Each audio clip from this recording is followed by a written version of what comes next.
Hi guys, చేపల కూర అంటే ఏ చేపలు పడితే ఆ చేపల కర్రీ అంత టేస్ట్ రాదు.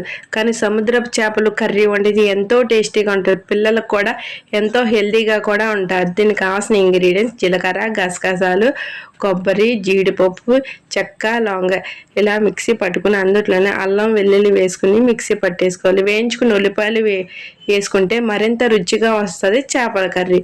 ఇలా వేగించిన ఉల్లిపాయల్లోనే ఇందాక మిక్సీ పట్టుకున్న మసాలాను కూడా వేసి అందులోనే ఉప్పు, కారం, పసుపు వేసి వేగనివ్వాలి.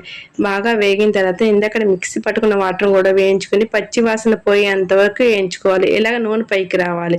ఇలా నూనె పైకి వచ్చిన తర్వాత ఇలా చేపలను వేసుకుని బాగా కొంచెం మగ్గనివ్వాలి. అందులోనే సరిపడా వాటర్ని పోసుకొని బాగా ఉడికిచ్చేసుకోవాలి.